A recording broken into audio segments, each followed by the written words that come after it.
সুপ্রভাত। আমাদের স্পিতি ট্যুরের দ্বিতীয় পর্বে আপনাদের সকলকে স্বাগত। প্রথম পর্বে আপনারা দেখেছিলেন আমরা চণ্ডীগড় পর্যন্ত ট্রেনে এসে তারপর সেখান থেকে একটা গাড়ি নিয়ে সারাহান কল্পা ঘুরে নাকো এসে পৌঁছেছিলাম। এই পর্বের শুরুতেই আমরা দেখে নেব ধাঙ্কার গ্রাম, তারপর পিন ভ্যালি ঘুরে দেখে কাজায় পৌঁছাবো। কাজায় আমরা দুদিন থেকে একে একে দেখে নেব লাংজা, হিকিম, কমিক, কি এবং কিব্বের নামের গ্রামগুলি। তারপর এগিয়ে যাব চন্দ্রতাল লেকের দিকে। চন্দ্রতাল লেক ঘুরে দেখে আমাদের পৌঁছাতে হবে মানালি। তাহলে চলুন বেরিয়ে পড়ি, পথ চলার এখনো অনেক বাকি। গ্রামের নাম হিক্কিম।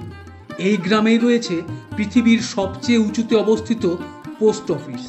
অনেকেই দেখলাম চিঠি পোস্ট করছেন। স্মৃতি হিসাবে আমরাও আমাদের বাড়ির ঠিকানায় চিঠি পোস্ট করলাম। দেখা যাক এ চিঠি কবে এসে পৌঁছায়।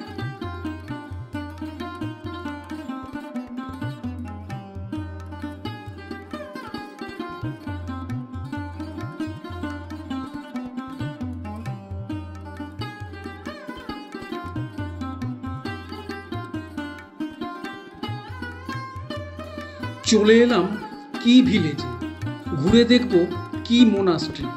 একাদশ শতকে তৈরি কি মোনাস্ট্রি অতীতে বারবার ক্ষতিগ্রস্ত হয়েও এখনও অটুট রয়েছে।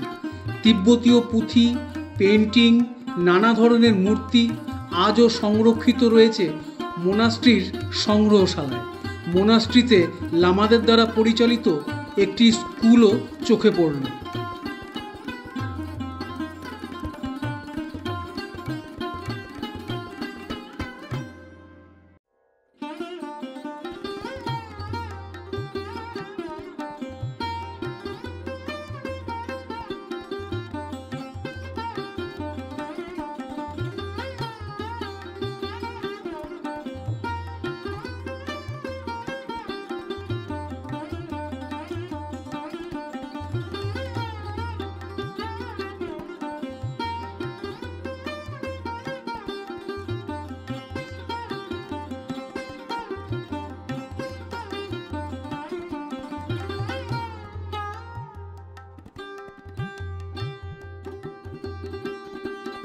কি ভিলেজ ঘুরে দেখে চলে এসেছি এশিয়ার সবচেয়ে উঁচুতে অবস্থিত সাসপেনশন ব্রিজে।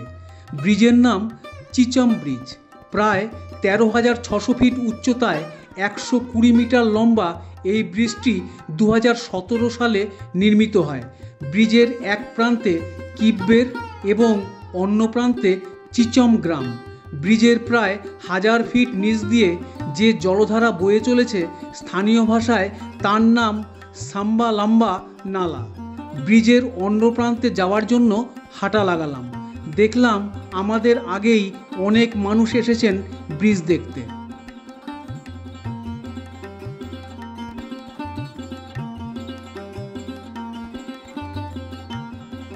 দিনের শেষে এসে পৌঁছেছি কিব্বের গ্রামে। সব মিলিয়ে 70 থেকে 80টা বাড়ি নিয়ে এই কিব্বের গ্রাম। আর সব বাড়িগুলোই দেখতে প্রায় একই রকম। শীতে স্নো লেপার্ড দেখার জন্য পর্যটকরা এই গ্রামে এসে থাকেন।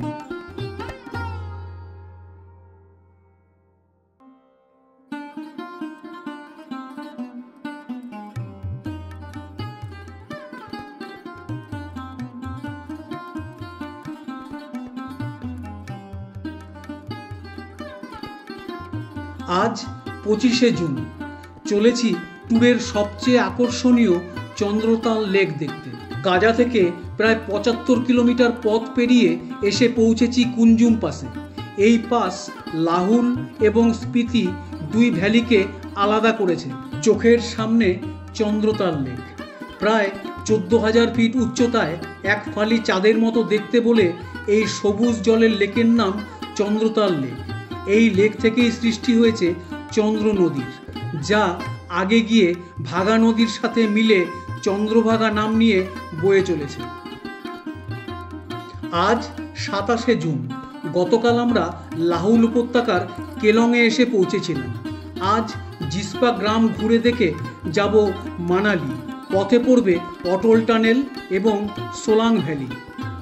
চন্দ্রতাল লেক থেকে মানালি যাওয়ার রাস্তার অবস্থা কিন্তু খুব খারাপ, তাই ভোর ভোর বেরিয়ে পড়ুন। বেলা বাড়ার সাথে সাথে রাস্তার উপর দিয়ে বয়ে যাওয়া জলের পরিমাণও বাড়তে থাকবে। 16 কিলোমিটার দূরে বাতালে চাচা চাচির ধাবায় ব্রেকফাস্ট করে আবার এগিয়ে চলুন। 30 কিলোমিটার পর ছত্রু এবং আরও 17 কিলোমিটার এগিয়ে উঠে পড়ুন লে মানালি হাইওয়েতে। চন্দ্রতাল থেকে মানালি এই 110 কিলোমিটার পথ পেরোতে কিন্তু 6 ঘন্টার মতো সময় লাগবে।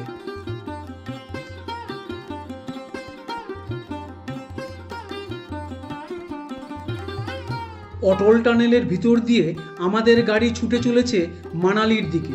প্রায় 9 কিলোমিটার দীর্ঘ এই টানেল পথের দৈর্ঘ্য অনেকটাই কমিয়ে দিয়েছে। পথে পড়বে সোলাং ভ্যালি। রোপওয়ে, প্যারাগ্লাইডিং সহ অনেক ধরনের অ্যাক্টিভিটি করার ব্যবস্থা এখানে রয়েছে, ইচ্ছে করলে করতে পারেন।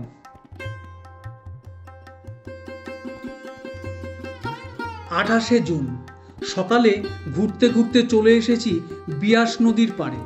আজ মানালির বেশ কিছু জায়গা আমরা ঘুরে দেখব, তাই তৈরি হয়ে নিতে তড়িঘড়ি হোটেলের পথে পা বাড়ালাম। অনেকটা চড়াই পথ এবং বেশ কিছু সিঁড়ি ভেঙে অবশেষে এসে পৌঁছেছি হিড়িম্বা টেম্পেলে। পাইন গাছের সারি দিয়ে ঘেরা কাঠের তৈরি এই ছোট্ট মন্দিরটি মহাভারতের ভীমের স্ত্রী হিড়িম্বার নামে প্রতিষ্ঠিত।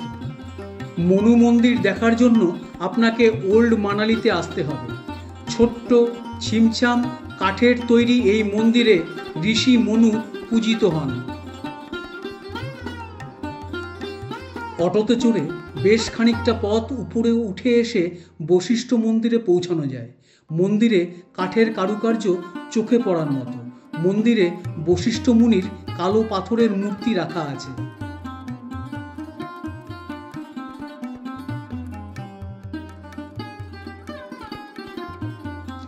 খুব বেশি বড় না হলেও বিভিন্ন ধরনের দোকানপাট এবং পর্যটকদের ভিড় নিয়ে বেশ জমজমাট মানালি মেল।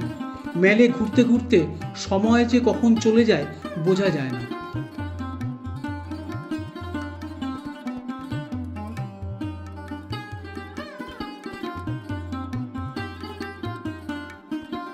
এসেছি মেলের কাছেই একটি মোনাস্ট্রিতে।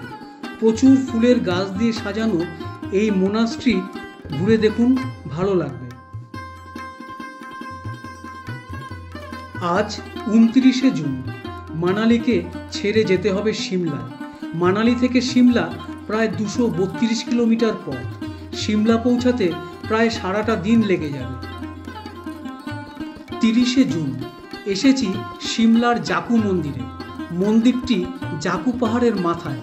হেঁটে বা রোপওয়ে চড়ে দুভাবেই মন্দিরে আসা যায়। মন্দির চত্বরে রয়েছে 108 ফিট উচ্চতার এক বিশাল হনুমানজির মূর্তি, যা সিমলার প্রায় সব জায়গা থেকে দেখা যায়। সিমলা বেড়াতে এলে সিমলা কালীবাড়িতে একবার আসতেই হবে। এই কালীবাড়ি প্রতিষ্ঠিত হয় 1845 সালে।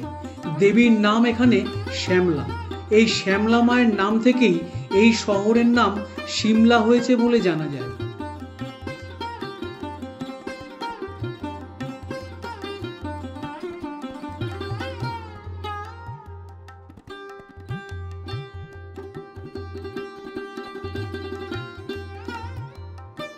সিমলা কালীবাড়ি দেখে চলে এলাম সিমলা মেলে। সন্ধে হয়ে গেছে, মেলে প্রচুর লোকের আনাগোনা। তারই মাঝে সিমলা টাউন হলকে দেখতে ভারী সুন্দর লাগছিল। বেড়ানো শেষ, কাল বাড়ি ফেরার পালা। এবারের মতো বিদায়। আবার দেখা হবে নতুন কোনো একদিনে নতুন কোনো জায়গায়। ততদিন সকলে ভালো থাকুন, সুস্থ থাকুন এবং অবশ্যই চ্যানেল সাবস্ক্রাইব করে পাশে থাকুন। ধন্যবাদ।